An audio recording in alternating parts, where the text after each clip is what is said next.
We first set eyes on Triumph's new Rocket 3 at the launch of their factory custom line alongside a TFC version of the Thruxton, but exact details and specs were sparse. We had performance estimates, but the rest I had to speculate upon based on the images and videos that were released. But people are really hyped about this bike, so when Triumph released the price and specs of the TFC Rocket 3 today, I had to make a follow-up, so let's run through them. Now, Triumph are billing the new Rocket 3 as the ultimate motorcycle. The all-new 2.5-litre triple is going to deliver 170 PS of power and 221 Nm of peak torque.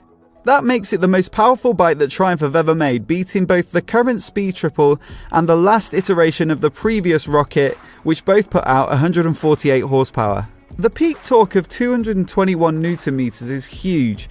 Triumph say it'll make it the world's highest torque delivered by a production bike, and I had a poke around and couldn't find many bikes that come close. Take, for example, a Kawasaki Ninja H2R, 165 Nm, but that's a bike that's built and tuned for all-out power rather than torque.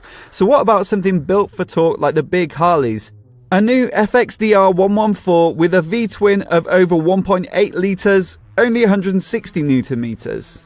The old Rocket is the closest production bike I could find at 196 Nm, and in fact the Rocket Roadster, a tuned up version, also put out 221 Nm according to Triumph's website. But I guess that's not in production anymore, so the claim stands. It might take the edge off a great marketing line, but also consider that the old bikes were really heavy. The Rocket was 320 kilos dry, and the Rocket Roadster 334 kilos dry. So here's the good news that a lot of folks have been waiting for. Triumph claim that the new bike will be 40 kilos lighter than the old one. So I'm hoping that they're referencing the Rocket and not the Rocket Roadster, and we can expect around 280 kilos dry. Weight has probably been saved in a number of places, but removing the traditional frame in favour of using the motor as a stress member has to be a major factor. There was some speculation that the announcement of a new Rocket 3 was a response to the success of Ducati's Diavel, which, because of its relatively minuscule dry weight of 220 kilos, could easily beat the old Rocket in a straight line, despite its smaller 1200cc V-twin putting out less power and torque. So how do the figures of the new Rocket stack up to the new Diavel 1260? The Rocket's 170 horsepower and 280 kilos dry give you a rough power to weight ratio of 0.607. Obviously this would be more realistic with the wet weight, but I don't have it to hand, so let's use this as a rough estimate.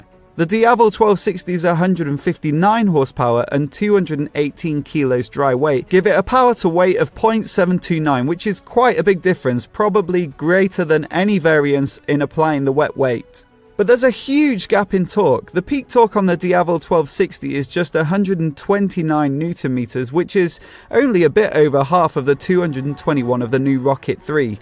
So there you have it. The Diavel is most likely going to be quicker in a straight line, but if you want to attempt tractor pulling with a motorcycle, probably go for the Rocket. Some other bits of spec were released, such as the silencers on the TFC being supplied by Arrow and having carbon end tips. Brakes will be Brembo style emmers. The rear monoshock will be a fully adjustable shower unit with piggyback reservoirs, and there'll be LED lighting, a TFT dash, and an interchangeable pillion seat. But what about the main thing, the price? Triumph say the TFC Rocket 3 will start at just £25,000, and dealers are taking deposits on this limited run of 750 bikes right now.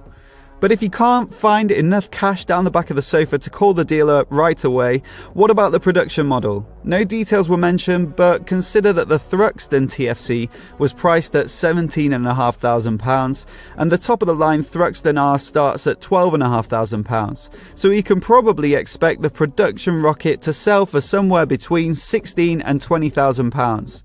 That's more than the old Rocket, which was priced at $13,900 in 2009, but that was 10 years ago, and the new bike adds a lot of tech and improved equipment. What about the new Diavel 1260S? Well, that starts at $16,795, so let's hope the Triumph is at the lower end of my estimate in order to compete.